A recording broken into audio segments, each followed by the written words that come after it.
Ya, jin itu membuat kebohongan, akan tetapi kenapa orangnya masih senantiasa datang? Ya begitu, jadi bujuan setan, bujuan jin-jin itu supaya seseorang itu senantiasa mendatangi dukun terus-menerus, ya, supaya semakin terus-menerus ke dukun. Ya, makanya dibohongi. Nah, fakta di lapangan, masyarakat kita itu dengan datang ke orang pinter, dalam tanda petik, malah tidak pinter. Justru otaknya, maaf ya, akal pikirannya itu terbalik. Jadi cenderung tidak rasional. Ya. Walaupun dalam ajaran Islam memang ada, tidak semuanya itu bisa dirasionalkan. Tetapi orang yang cenderung sering ke dukun itu otaknya cenderung terbalik, cenderung semakin mudah dibohongi. Sehingga mereka itu, kasus contoh dulu ada namanya batu petir yang di Jombang itu ya, sampai ribuan orang datang ya dengan dari berbagai daerah. Jadi akal sehatnya sudah tidak jalan. Padahal dari pengobatan seperti itu, fakta di lapangan itu sedikit sekali yang sembuh, sedikit sekali, sedikit sekali. Beda, maaf ya, kalau di ruqyah.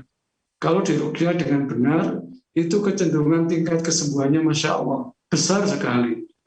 Ya, mulai dari sembuh, dapat pencerahan, dapat hidayah, rumah tangganya rukun, kemudian bersemangat mengaji, semangat halaqah, semangat menuntut ilmu, baik sama istri dan keluarganya. Nah, ini dampaknya dampak baiknya, bukan dampak baiknya ya. Kalau kita pergi ke orang-orang yang benar dalam rangka untuk ruqyah, untuk cari solusi yang benar. Tapi fakta keperdukunan sudah jelas. Ya namanya saja istilah kita, orang Malang bilang dukun, lek ono duwi rukun. Ya, seperti itu. Bahkan banyak yang ditipu secara materi, banyak yang ditipu urusan kehormatan, banyak yang maaf dilecehkan. Kita kok tahu ya, sering ada kasus seperti itu, orang-orang yang pernah dilecehkan.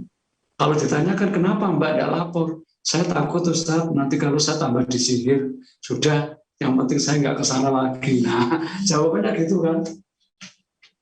Seperti itu. Jadi endingnya orang-orang yang kedukun itu supaya masyarakat itu tambah bodoh, tambah jahil, ya, dibawa ujung-ujungnya dibawa kepada kesesatan,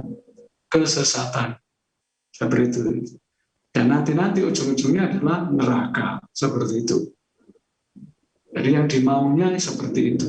Sehingga kalau dikasih orang-orang yang jelas-jelas benar malah tidak mau. Kenapa? Maaf ya.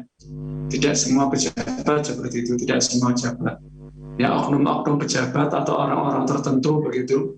Kenapa kalau dikasih pengobatan, padahal mereka itu muslim, dikasih pengobatan yang jelas syar'i, yang baik, yang benar, kenapa tidak mau? Ya, kenapa tidak mau? Karena ujung-ujungnya ya itu tadi, nanti kalau saya datang ke Ustadz, ya, datang ke ruqyah, nanti saya dinasihati untuk diingetin sholat, diginikan, tidak boleh korupsi, tidak benar, tidak enak. Lebih baik jalan pintas, yang penting urusan saya selesai. Jadi mereka pikirannya pragmatis.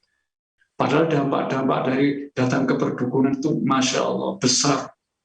Ya, bukan hanya dia saja yang kena, tapi anak cucunya kena imbasnya. Ya, kita di lapangan sering nangani orang-orang yang bapaknya, ibunya sering ke dukun itu, Masya Allah, berdampak ke anak cucunya, sampai segitunya. Karena apa ya, setan tidak mau gratisan. Kamu kemarin aku bantu. Walaupun setan itu bantunya tidak semuanya, sedikit sekali antara perjanjian antara dukun dengan setan.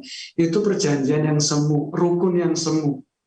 Karena apa? Fakta di lapangan, dukun itu pada hakikatnya walaupun dia itu sudah ngasih sajen, sudah ngasih tumbal-tumbal sebagainya, itu banyak yang kadang-kadang tidak bisa tidur malam tidak bisa tidur, sering sakit, bahkan mereka tidak punya anak. Karena apa?